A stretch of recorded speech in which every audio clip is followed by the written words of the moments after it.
Om Sahana Bhavatu Sahanau Bhunaktu Sahaviryam Karavavahai Tejasvinavadhitamastu ma Vidvishavahai.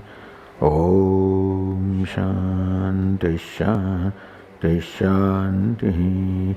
Om Purnamadah Purnamidam Purnat Purnamudachyate Purnasya Purnamadaya Purnamevavasishyate.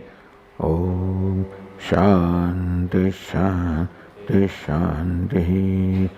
Shruti Smriti Purananam Alayam Karunalayam Namami Bhagavat Padam Shankaram Loka Shankaram Shankaram Shankaracharyam Keshavam Badarayanam Sutrabhashya Krutau Vande Bhagavantau Punah Punah. Ishvaro Gururatmeri Murti Veda Vibhagine Vyomavad Vyapta Dehaya Dakshinamurtaye Namah. Chaitanyam Sarvagam Sarvam Sarvabhuta Guhashayam Yat Sarva Vishayatitam Tasmai Sarva Vide Namaha.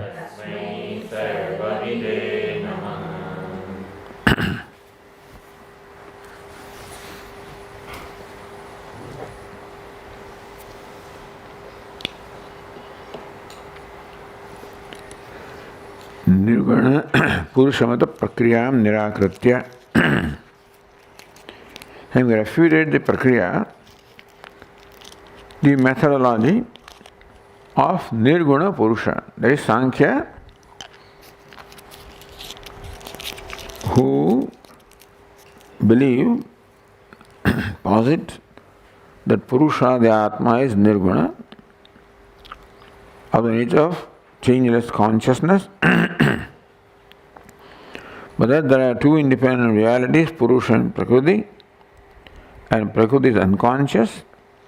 So this is that Prakriya. This is that Prakriya, the model, to explain, our life, to explain the reality of life. And the thesis is that by knowing the reality of life, that you get liberated, because ignorance of these realities of life in that is what is the cause of samsara or dukkha, and the knowledge, the viveka jnanam, will release you from samsara. Except that this prakriya, this acceptance of two realities,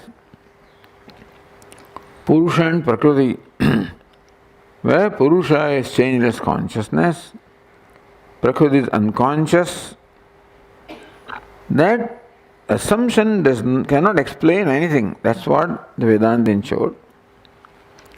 You cannot explain the whole process of creation, because what initiates the creation process? That you can't explain. And also you can't explain various other things also that are pointed out.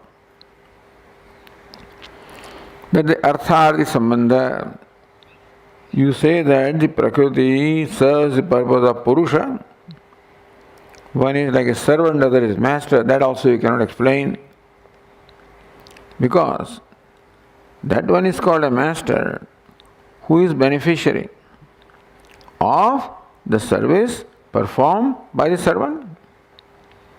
Therefore, as a result of the service performed, some change should happen in the one who is served, who is benefited. That's called benefit. When I am better off than what I was before,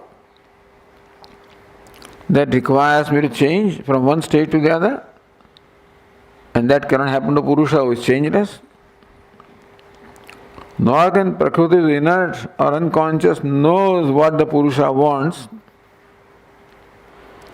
And suppose, according to you, the Prakriti knows what Purusha wants and therefore presents before Purusha a whole setup to help him accomplish his goal of bhoga or apavarga, of pleasure or moksha.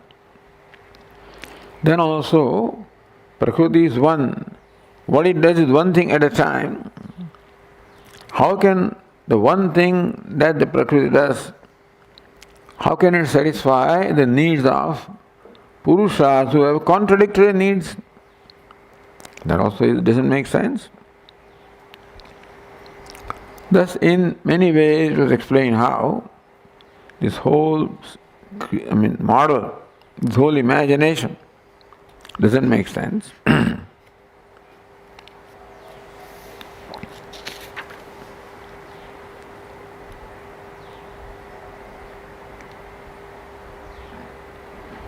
प्रधानस्य भृत्यवत् उपकारकत्व असंभवात्.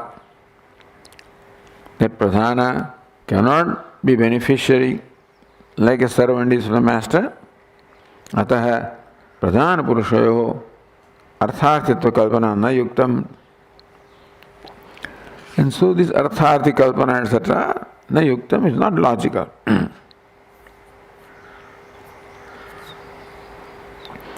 अतः इत्थम अव्यवस्थितम सांख्य शास्त्रम न मोक्षुभिः श्रद्धेयमिति भावः. Therefore, the Sankhya Prakriya, the whole idea is to help the aspirant contemplate upon the nature of reality, which contemplation is a means of knowledge, which is means of liberation. How should we contemplate? So various models have been presented here of the Charvakas, of the Jaina, of the Kshanika Vijnanin, Shunya Vijnanin, Shunyavadi, and now the Sankhya. So these prakriyas or the models are examined one by one to show how there is basic defect in their whole thinking process.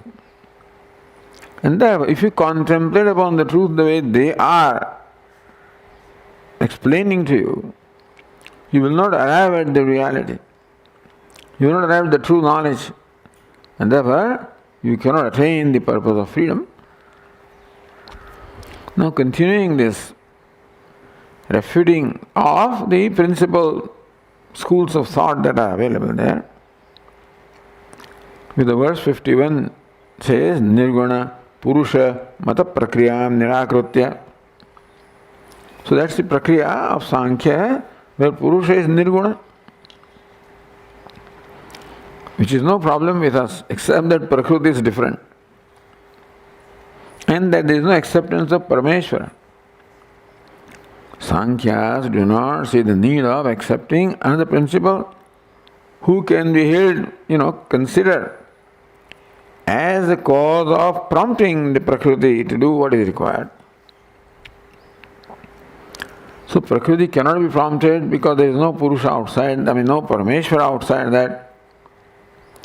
Purusha is inactive, so it cannot prompt. The gunas cannot prompt each other because then they will always be prompting, there will be always activity or inactivity. So this is Nirguna Purusha Mata Prakriya. This Prakriya where the Purusha is thought to be Nirguna, inactive. Sagunaha Purusha.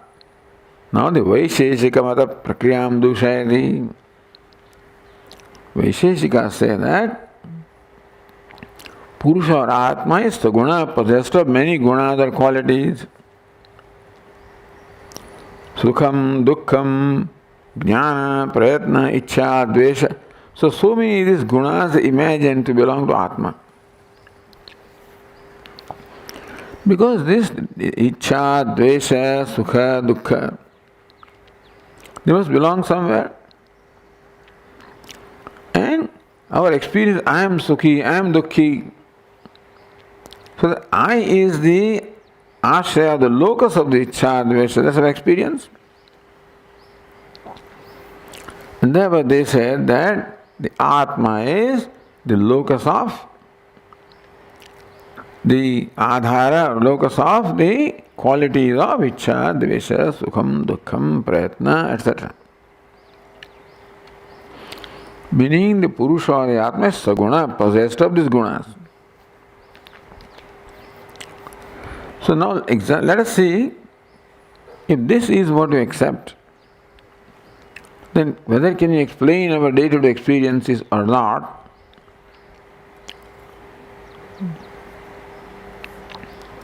So says the Tika, Atmakatena Jnanena Atmakataha Sukhadayo Guna Prakashante Hite Manyante Tannu Upadyate. This experience, Sukhi Aham, I am happy, I am unhappy, this day-to-day experience. So you experience Sukham or Dukkham, which is the Guna of Atma. When can you experience that? When happiness becomes manifest or evident, then you can experience happiness. If Dukkham, unhappiness, becomes evident, you experience unhappiness. You cannot experience unmanifest happiness, unhappiness, like in deep sleep. You can experience this ichcha, dvesha, prayatna, these gunas or qualities only when they become manifest. Now, how can something become manifest? Only when it is illumined by the light of knowledge. So when Sukham becomes illumined by the light of knowledge, you can experience Sukha, otherwise you cannot. Now knowledge also, Jnanam also is the quality of Atma, one of the qualities. Sukham, so Jnana, Prayatna, Ichcha, Dvesha, Sukham, Dukkham, these are all the gunas or qualities of Atma. So Jnanam also is the quality of Atma. They imagine that Atma is a dravya or a substance. It is a substance inherently unconscious. So Jnanam or consciousness is the guna or quality of Atma. That's what they believe. Sankhya say that the consciousness is the nature of Atma, which is, close to what the reality is. But these people say, no, if knowledge or consciousness is the nature of Atma, then you should experience, you should be conscious all the time. That's called Svabhava, Swarupa. In deep sleep state, there is no consciousness. Therefore, consciousness is not the inherent nature of Atma. Atma is unconscious by nature. Then how do you become conscious when you wake up?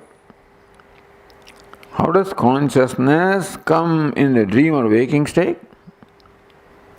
Their answer is when the mind wakes up. When Atma Manas Sanyoga is there, when there is Sanyoga, the union or joining of Atma and Manaha, the mind, that combination creates consciousness. Unconscious Atma becomes conscious when it comes in association with the mind. The mind also is unconscious. Atma also is unconscious. How can two unconscious entities create consciousness? Like scientists believe that a primordial super consciousness, but all elements are unconscious. How can their combination bring about consciousness? Hey, don't you know the betel leaf which is green and the what do you call it? The calcium, lime rather, which is white. So green betel leaf and white lime, when they combine, you chew them. There is red color. See, it's not present in either of them.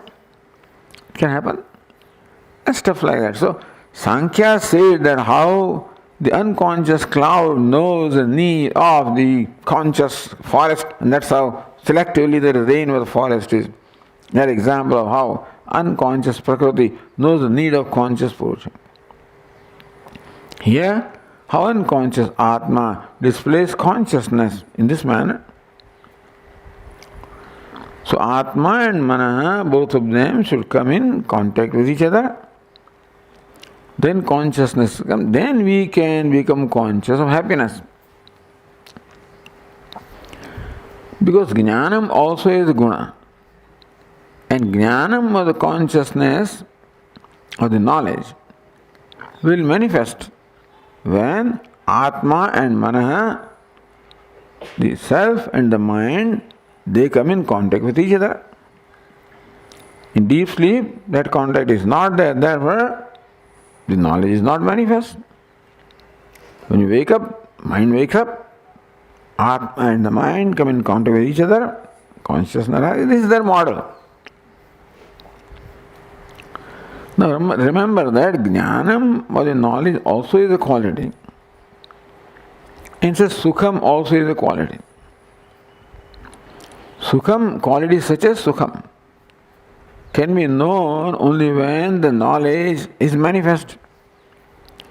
But knowledge can become manifest only when the Atma and the mind come in contact with each other. And Sukham also can become manifest when Atma and mind come in contact with each other. Now there can be one contact at a time. So when Atma and mind are in contact with each other, one of them, the Jnanam can arise, become manifest. Not Sukham. Now Jnanam and Sukham should be together. Light and the illumined object must be together for something to illumine. So Sukham or happiness, in order to be known, must be illumined by Jnanam or knowledge. So knowledge, Jnanam and Sukham, they must exist simultaneously for the Jnanam to illumine Sukham, for you to feel happiness.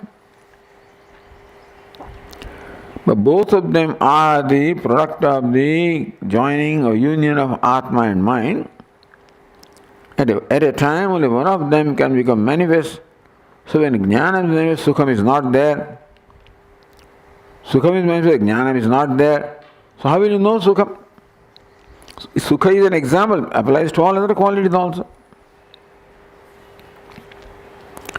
That's where the Tika said, Atmakatena, Jnanena, Atmakataha, Sukhadeva Guna, Prakashante iti. Atmakatena, Jnanena. So Jnana which is potential there in the Atma. Atmakata, Sukhaha, Sukhadeva Gunaha. Jnana also is Guna. Sukha, Dukkha, etc. Raga, Ichcha, Dvesha are also Gunas, Prayatna. So knowledge which is located in Atma, by that knowledge the Sukha etc. also located in Atma is illumined. Ite manyande, that's what they say. Tanna upadyate, but that is not, no upadyate is not tenable. Is not in keeping with logic or reasoning. So that's what he said in the verse number 51. न प्रकाश्यम यथोष्णत्वम् ज्ञानेनैवं सुखादयः एकनीडत्वतो ग्राह्याः स्युः कणादादिवर्त्मना.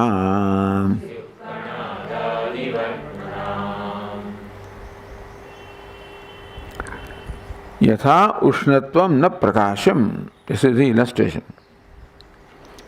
Ushnatvam is a heat, so fire has these two things. Heat and light are both these gunas or qualities of fire. Both are inherent in fire. Says that the light in the fire cannot illumine the heat in the fire. Because illuminator and illumined, they must be in different locus. Illumined is in one locus called the object, illuminator is another locus called the subject. The subject object cannot be in the same locus. Now, light and heat are in the same locus called fire. So they cannot have the separation that is required for the illuminator illumined. The heat, which is located in fire, is in the same locus as the light which is in fire. Therefore, the distance that is required of illuminator illumined, they cannot exist between the light and fire, because light and heat, because both of them in one locus. Example. So say the टीका आने बंद कर देना phone ने, अरे fan ने.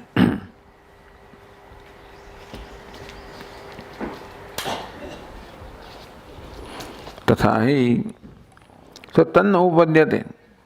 They say that the knowledge illumines sukhadayo gunaha. Tat no uppadyate, that is not logical, tenable. Tatha to illustrate how two things located in the same locus cannot have a relationship of illuminator illumined. Yatha ushnatvam agninishtam agninishthena prakashena na prakasham prakasharam na bhavati. Just as the ushnatvam, the heat, which is located in fire, agnisthena prakashana, na prakashyam prakasharam, it doesn't become fit to be illumined by light, which is in fire itself. Why? Ekashrayatvat, because both of them have the same ashraya, same locus, therefore they cannot have the distance that is required between the illuminator and illumined. The illuminator must always be different from the illumined. So the light in the fire has to illumine the heat in the fire. The light must be in a different locus than the heat, but they are in the same locus. Therefore, they cannot have the illuminator-illumined relationship. Then jnanena evam sukhadaya evam jnanena sukhadaya na prakashyaha. Evam, in that same manner, sukhadayo gunaha, sukha and dukkha and jnanam, prayatna, ichcha, etc., dvesha, gunaha, atmanisthena, all these various 14 gunas or qualities which are nishtha or locus in atma, jnanena agrahyaha, they cannot be grasped, they cannot be known, illumined by jnana, which is one of the gunas. No, jnana has to be called a guna because atma is a substance which is not inherently conscious. So consciousness in atma has to be an event, has to take place when some situation happens, when the combination of atma and mana happens. So sukha and jnanam enjoy the same status of being located in atma. Atma jnana grahya agrahya na grahya syuhu.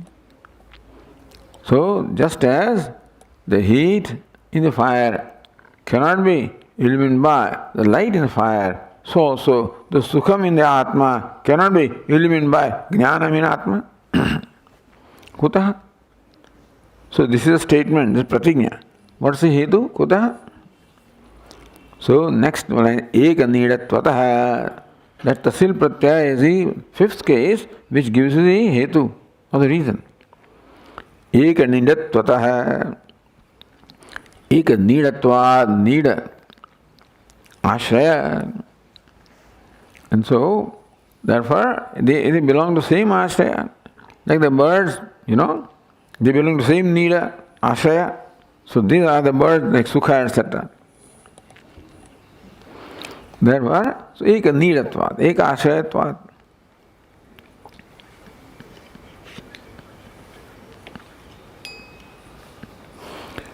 Kanadadi vartmanam syuhu. So this is Vartman, means path, means matam. So Kanadadi Vartmanam Mate Ityartha. This is Kanadadi Mata. So the Kanada Rishi is said to be the originator of the whole system of Vaisheshika. They are called Vaisheshikas because they accept Vishesha. Basically, they are called atomists. According to them, the universe is made of the 5 atoms, combination of 5 paramanu, they call it, which is atom. And each paramanu by nature is the fundamental particle, 4 actually. The earth, water, fire and air. And is an atom like the Newtonian atom. The smallest particle, dimensionless particle, partless particle, which cannot be, because anything that is having parts can be subdivided. And thus by process of subdividing, you have to reach a point where you find which cannot be further divided. That will be fundamental particle. So boson, like now God particle, hopefully that's the fundamental one, which cannot be further reduced to something else. Now therefore these 4 atoms of Paramanu are the fundamental. If they are partless, then they are also formless, dimensionless. Now the universe names and forms of dimension. How can you unite dimensionless atoms to arrive at the name and form and substance is a dimension? 2 dimensionless or nirvishesha atoms. How can they produce 2 points? The point is dimensionless. What is line? Line is a series of points, but then 2 points can't be in fact joined because point has no dimension. So that is similar thing, So how can dimensionless, nirvishesha-less atoms, how can they combine to produce a universe which has all these visheshas? So they say that at some point in time, when 2 atoms combine, that is combination called dvanuk. When 3 dvanuk combine, they call it trinuk or trasarenu. It's the finest particle that you can see. When a ray of sun enters a dark room through an aperture, you see this dust, along that ray. So those particles are trasarenu. So that is the dust particle, which is the smallest thing that we can perceive. This combination of 3 dvanuk, which in turn is combined 2 anu, dvi-anu. So dvanuk cannot be perceived, trinuk cannot be perceived, but trasarenu, when 3 trinuks, when they combine, they can be perceived. And that is when they attain visheshas. So this is called vishesha. Where did it come from? Like Sankhyas cannot explain how Prakriti is prompted to action. These fellows cannot explain how dimensionless, attributeless atoms combine to create attributes. Now that is a mystery. It's called Vaisheshikas, So fundamental things don't make sense. This is because they give reality to the universe. Things don't make sense because universe is taken to be real. All these are dualists. For them matter is real. And that's the reason why there are fundamental flaws. Because what is unreal, when you assume it to be real and then try to explain it, there are going to be fundamental flaws in thinking. So Vedanta can find flaws with anybody. Anybody who gives reality to what is mithya, he will have problems somewhere or other because somehow that mithya has to become real, So this is Kanada. So Kanada, Kanam Attidi Kanada. But that sage was a great, tapasvi, great austerity. He would only pick up the grains from the field after harvest is done, called luncha vritti.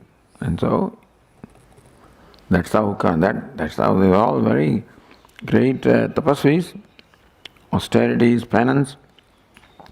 So great thinkers, no doubt about that. A great contribution to the Indian system of thinking. We have a problem with these fundamentals. Afterwards we use all that prakriyas. We are very useful to explain vyavahara, not explain truth. That prakriyas cannot explain truth.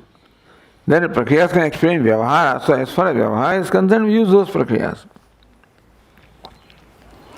So tika says, Vishaya Vishayanoho Samadeshatve Grashyamidam Rahakamidai Iti cha bhed niyama na siddhyet iti bhava. Vishaya Vishayanoho Samadeshatve. If jnana eliminates sukham, then jnana is subject. Sukham is object. Subject is called Vishay, object called Vishaya. So Vishaya Samadeshatve. If both may happen in the same locus, then how can you distinguish this is subject and this is object? Subject must stand apart from object, then you can distinguish. But both of them are in the same locus, you can't distinguish. Therefore, two entities existing in the same locus cannot have the relationship of subject and object, grahya, grahaka, grahya. So that grahak, grahya, grahya, grahaka bheda must be there. For perception to take place, there must be a perceiver and perceived. A subject-object difference must be there, but they are both the same locus, and they cannot have that difference. So you can't explain the experience of happiness. न केवलम एक आश्रयत्वादेव ज्ञान सुखादिनाम भाष्य भाष्यगत अनुपत्ति. So not only because they are in the same locus, that jnanam and sukha cannot have the relationship of bhasaka bhasya, the subject, object, element, element. Apitu yogapadya asambhavadapi. Second thing that is required for us to experience something is that the experiencer and experience must be in the same time, Number two, the experiencer should have a locus different from experienced. An experiencer and experience, both of them should be yugapat at the same time. The flower was here 10 years ago and I am here, even a second ago. I can't experience flower when the experience is not when the experiencer is. So yogapatyam, experienced and experiencer, illumined and illuminator must also exist in the same time. They should exist in different locuses and they should exist at the same time. So that also won't work with these people. So the next verse is Yugapat samavetatvam sukha vijnanayorapi mano yogaika hetutvad agrahyattvam sukhasya ca.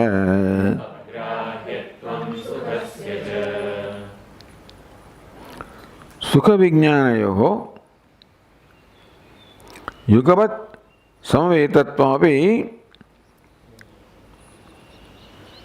na. So that na has to be added. There is pratigna in the first line. Sukha vijnanayoho api yugavat samavetatvam na. So Tika says, na iti purva shloka anuvartaniyam. So na prakasham, earlier was started, na prakasham, that nakara also should be drawn here. That na yugapat samavetatvam sukha vijnanayorapi. Then that first statement, line becomes a pratigna, is proposition, pratigna, for which you provide the hetu. So na iti purva shloka anuvartaniyam. Tathacha ayam artha. Then the artha, the meaning of the first line will be like this. sukha vijnanayo na yugapat samavetatvam sambhavati. The na is added. So this is pratigna. The sukha and vijnana, yugapat samavetatvam, they cannot be connected to each other at the same time. Yugapat, simultaneously. They cannot coexist at the same time. Samavetatvam is union or joining. They cannot enjoy the unitedness or joining or presence at the same time. So therefore also they cannot enjoy the relationship of the illuminator, illumined. Illuminator comes 5 minutes later. That is what is happening in all investigations. Things have happened, then police come.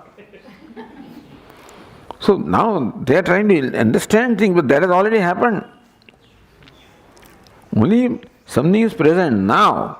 If those who have left some evidence which is present now, which evidence can be connected by inference to that, then they can, investigation is possible. Sometimes the criminals are so clever they leave no evidence at all. In that case, the simultaneity must be there for illuminator, illumined, investigator, investigated, subject, object. So this is the proposition. Then kutaha again, what's the reason?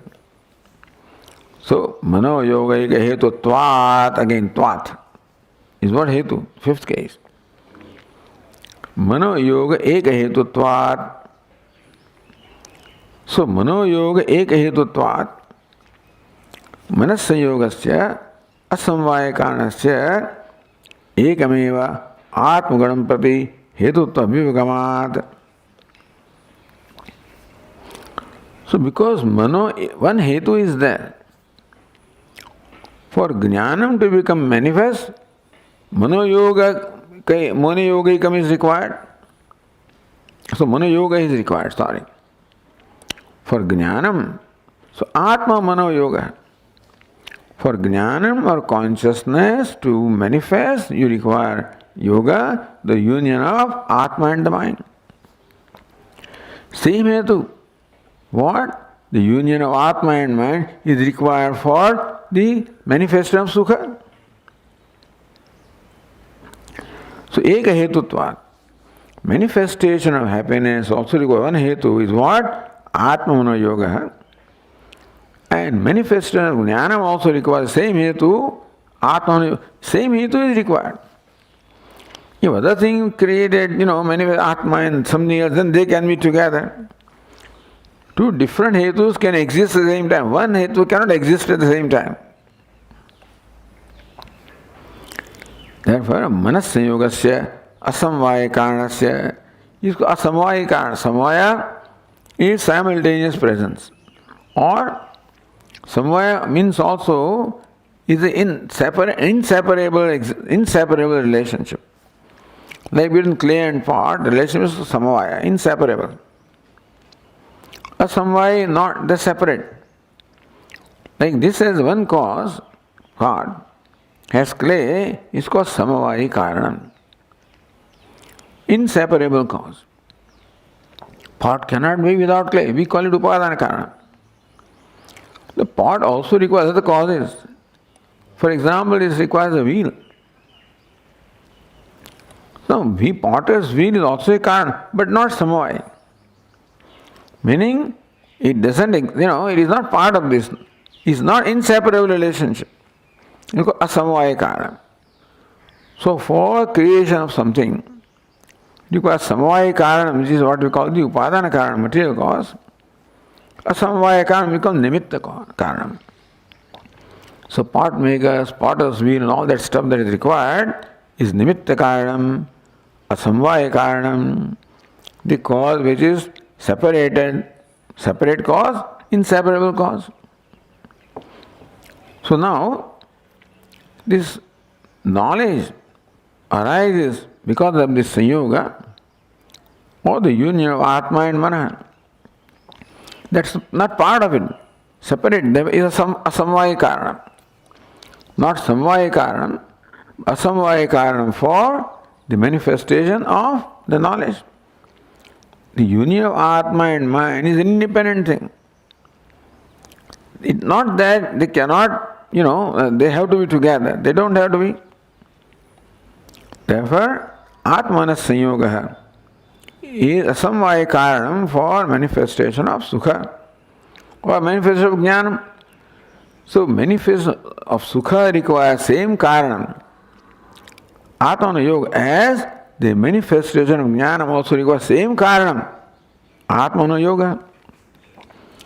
So, one karanam cannot be together. So, when Atmana Yoga happens, then Sukha manifests. At that time, Jnanam is not manifest. Depends on the kind of association. Atma and Mana have association such as to manifest Sukha. Atma, Mana should have different association so as to manifest Jnanam. Same kind of, because Jnanam is a different thing, therefore the association must be of different nature for Jnanam to manifest. Since Sukha is different from Jnanam, therefore the Atma-Manas Sanyoga must be a different nature for the Sukha to become manifest. Therefore, one karanam Atma-Manas Sanyoga can only bring to manifestation only one thing, depending on what that union is, what that Sanyoga is. Sanyoga required for manifestation of Sukha is of one kind. Sanyoga required for manifestation of Jnana is a different kind. One kind can exist at one time. Therefore, the moment when Sukha is manifest by Atmanas Sanyoga, that time Jnanam is not manifest, cannot be. When Jnanam is, Sukha cannot manifest. How can Jnanam illumine Sukha when they don't exist together? Jnanam to illumine Sukha, they must exist together. Illuminate must be existing together. Firstly, they should exist in different locations. Secondly, they must exist together. That togetherness, simultaneity, yogapatyam also cannot be. Therefore, Jnanam and Sukha cannot enjoy the relationship of illuminate and illumine.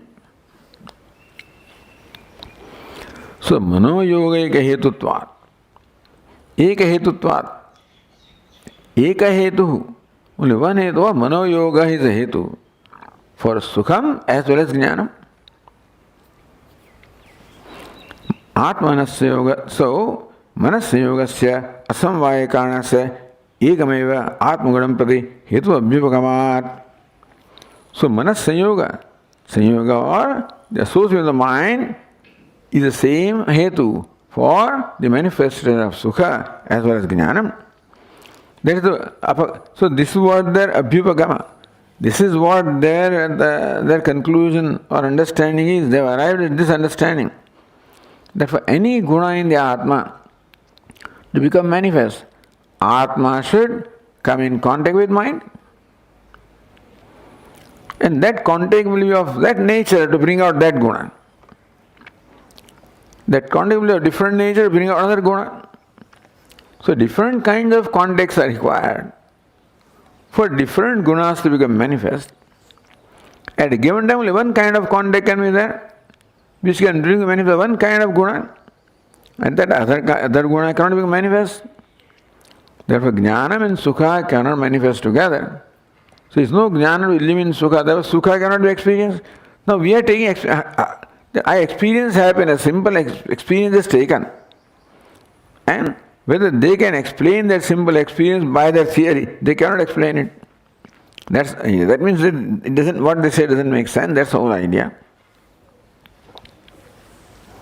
So, tatha cha Sukha asamvaya karana manas sanyoga nache Sukha sena. So, what happens?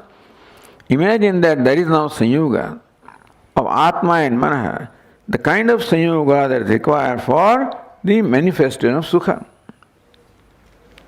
Now, for other sanyoga to happen, sanyoga of Atma and Manaha for manifestation of Jnanam, then this one has to go and the other one has to come.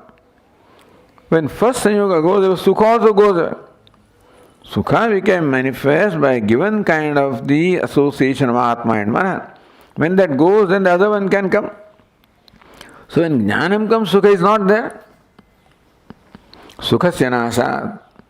Sayogantara asamvaikarana jnanena sukhasya na grahyatvam. So jnana is what? Sayogantara samvaikarana. Another sanyoga is required for jnana to manifest. One sanyoga is required for sukha to manifest, it is gone. Other sanyoga is required for jnana to manifest, it is not there. And therefore, sukhasya na grahyatvam. So that jnanam is not there when sukha is there. By the time jnanam goes, sukha is gone. Therefore, sukhasya jnanena sukhasya na grahyatvam. Jnanena understands sanyogantara asamvaya karana jnanam. Sanyogantaram is anya sanyoga, another sanyoga. That is the asamvaya means the separate cause, not inherent cause. Like a stick is required for the pot, to turn. So that jnanam which calls for sanyogantara samvaya karanam, that jnanam is not there when the sukha is there, and sukha is not there when jnana is there. Therefore, sukhasya na grahyatvam pratyaksha upadyate iti. Therefore, pratyaksha grahyatvam, that you perceive happiness immediately, directly, that cannot be explained by this model. So now look at the verse. Yugapat samvetatvam sukha vijnanayoh api na pratigna. Manoyogic hetutvat hetu. Agrahyatvam sukhasya cha. This is the siddham. So then sukhasya cha, there is a chakara there, So therefore this tikagara, they take advantage of this, chakara is there. Now, chakara shabdat, cha shabdat, so api shabdat, sorry. Sukha vijnana api. Api shabdat, atma samvaya api, na prana yukta avatarate iti dyotyate. Therefore, this samvaya sambandha, now what is the sambandha of atma and sukha? Atma and sukha, atma and jnanam, all the qualities that they imagine in atma. What is the relationship between atma and its gunas? So atma is guni, possessed of guna, and these sukha etc. are guna. So what is the relation between guna and guni? This was samvaya sambandha, inseparable sambandha. They imagine sambandha because sambandha means the relationship, association, union that requires two entities. So they look upon guna and guni as separate entities and then imagine a sambandha. They imagine a pot as separate from clay and then imagine a sambandha between them as samvaya sambandha. Vedanta doesn't accept that. Pot is not separate from clay. You can't separate clay from pot. Take away clay, there is no pot. We don't accept guna guni as two entities, they are one entity. Therefore sambandha is not required. It's a nature. There cannot be sambandha between the fire and heat, or fire and light. Because there can be no fire without heat, no fire without light. So you can't separate light. If you can separate them, then there can be sambandha. You cannot. But here they imagine fire to be one entity called ashraya, locus, and heat and light as the gunas of fire, and then imagine a samvaya sambandha, inseparable relationship. This itself you cannot arrive at. Vedanta, you cannot arrive at the sambandha between two one. There are no two entities, so where is sambandha? So api shabdat samvaya api na pramana yukta avatarayati. So Vedantins reject this whole idea of samvaya sambandha. Because you don't accept two entities, pot and clay, guna and guni. So where is the question of sambandha? So the whole idea of samvaya sambandha doesn't make sense. Cha shabdat, then there is sukhasya cha. Cha shabdat atmanaso nirvayavo padesha bhavat atmanoh eva samyuganupattihi. Now, you see, they say that this mana, what is the dimension of the mind? Atomic. Mind is atomic. Meaning it doesn't have a dimension. That's the reason why we did not look at the atomic aspect of the mind, but the teacher said, author, you have to accept an entity called mind. That's what the Vaisheshikas say, so that you can explain one experience at one perception at a time. Because all the five organs of perception are active right now. The corresponding objects, the sounds are also there, smell also is there, touch also is there. Say I'm sitting somewhere, touching is there, smell is there in the air also is touching, eyes are also functioning. All the five organs of perception are functioning. So theoretically you should have the perception of all the objects together. So what explains that you have perception of one thing at a time and one after the other? That krama is there. So you would accept an entity called mind.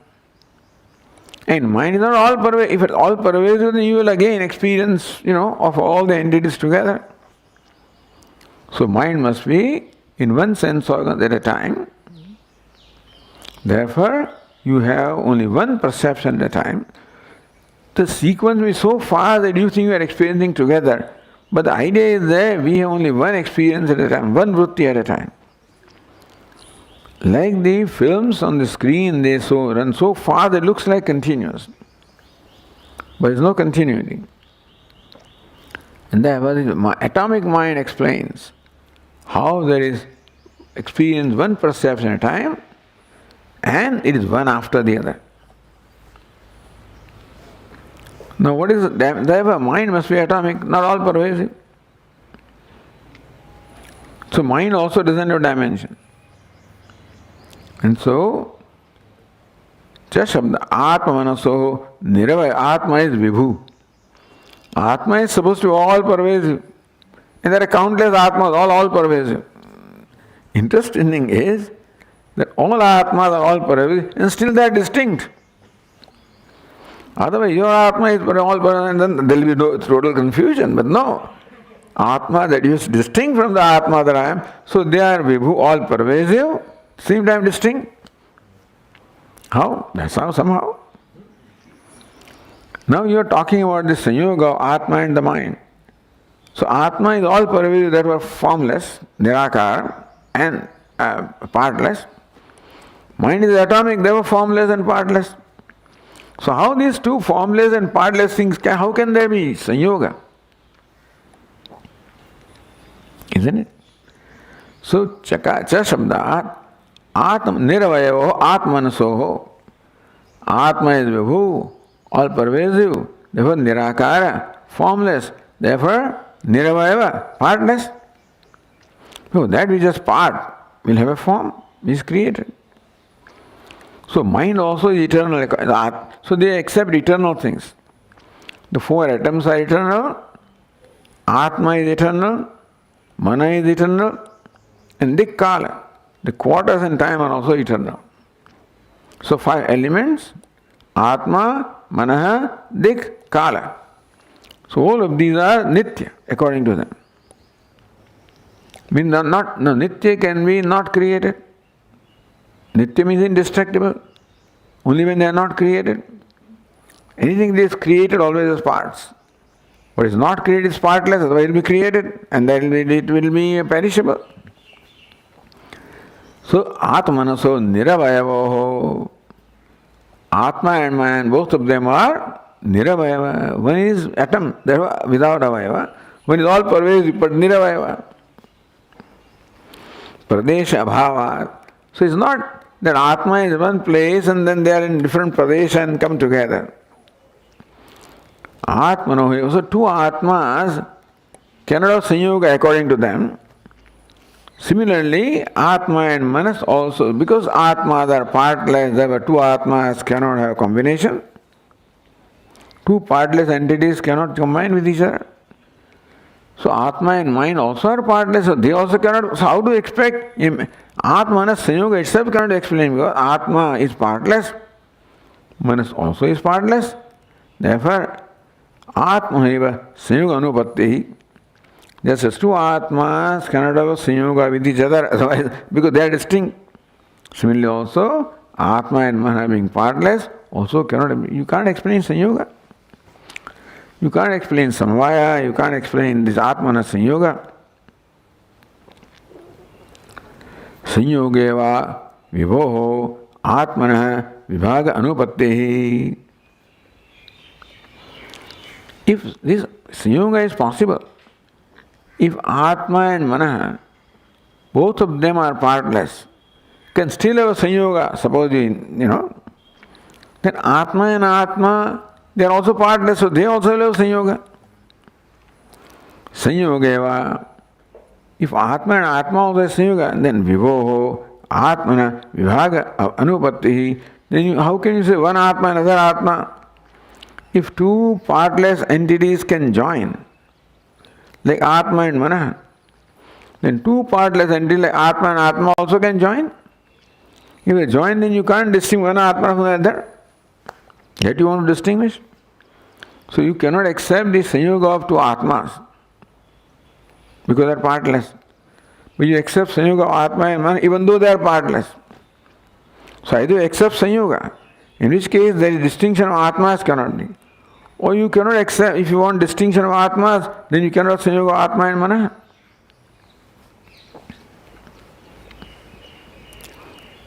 Tadabhave Sanyogantananupatto Jnanadi Karyakrama Anupattehi. Tadabhave Sanyoga Bhave. So Sanyogan, so when Atmana Sanyoga is not there, there is no other Sanyoga. Therefore, Jnanadi Karyakrama, that Jnanam comes and Sukham comes and then the sequence is there, following one after the other. So Karyasya Kramaha Karyakrama. Or so that's the sixth case there, Karyasya Kramaha. Karyakrama means program. Means there is a sequence of karya, sequence of activities, So the sequence is what they accept. And that sequence cannot be if both of them either come always together or never together. So nothing can be explained. So on one, because they need to accept certain siddhanta, partlessness, nityatvam, this, that and whatnot. And then they so want to explain their day-to-day experiences, doesn't go together. Karyanam, then a lot of things are stated here. Karyanam, asamvai karanadesha, anativartitva niyama, darshanat, anyatra. Karyanam, asamvai karanadesha, anativartitva. The karya cannot be separated from samvai karanam. Now if clay is the samvai karanam for pot, then pot is called karya and clay is called samvai karanam. So karyanam, such as the pots, asamvai karanam like the clay, desha anativartitvat, a karya such as pot cannot exist in a place other than clay which is samvai karanam. It cannot transcend this space or place, desha, place where the samvai karanam is there. A karyam such as pot cannot exist in a place different from where the clay is. It must be in the same place. So karya, the effect, cannot transcend, cannot get away from the place where the samvai karanam is there, material cause is there. That's a niyama, isn't it? That's called samvai karanam. They must exist in the same place at the same time. Then only they can be inseparable. So samvaya inseparable relationship. That the effect is the cause is unseparated from the effect. Then they must exist. Then that effect cannot exist in a place different from the inseparable cause. Ihapi tat prasange. So here also same prasanga. Here also the karya should be in the same place as samvai karanam. Parimana Manasyogasya Anudeshamatra Vartitaya. Therefore, Anuparimana Mana. Mana is what? Anuparimana meaning mind is atomic. It is Sanyoga with Atma. Therefore, Anudeshamatra. Therefore, that Sanyoga can be only in Anu. Atma is all pervasive, but mind is only atomic. Therefore, that Samvai Karanam. What is Samvai? The Atma Sanyoga is Samvai Karanam for Sukha, Jnana, etc. to manifest. So Sukha is Karyam. What is Samvai Karanam? Atmana Sanyoga is Samvai Karanam. Invariable required cause for manifestation of Sukha. So therefore, Sukham is Karyam. Must be in the same place as the Sanyoga, Atmana. So Anuparimana Manasyogasya Anudeshamatra Vartitaya.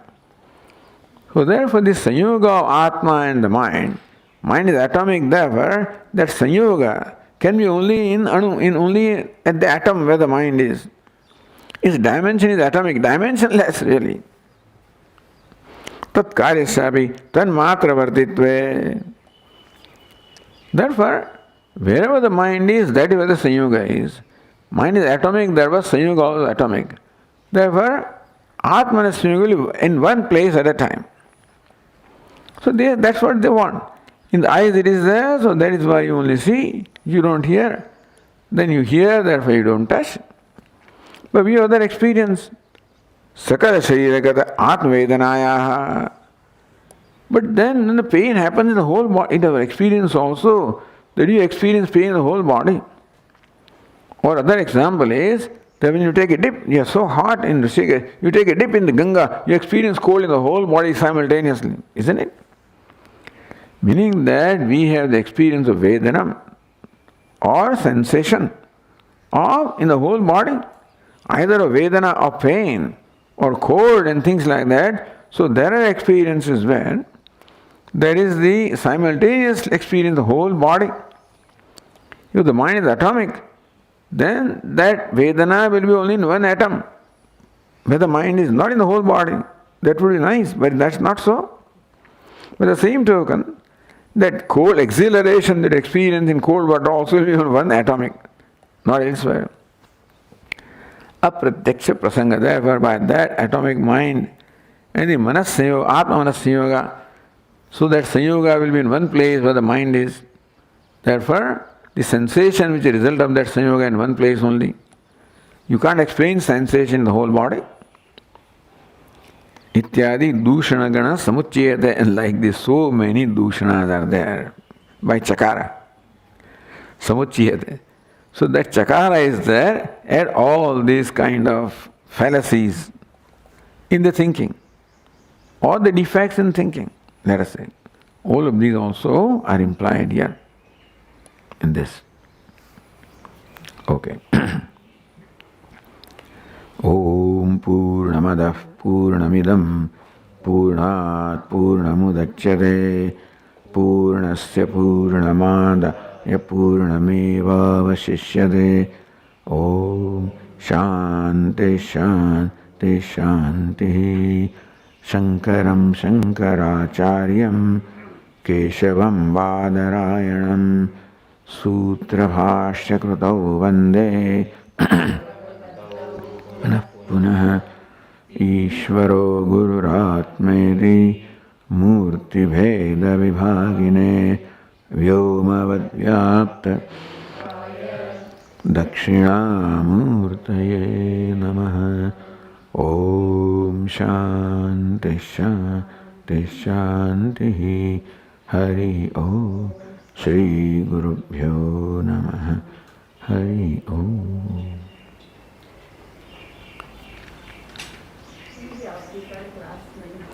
So tomorrow morning we have no class, for sure. Yeah. We'll meet there.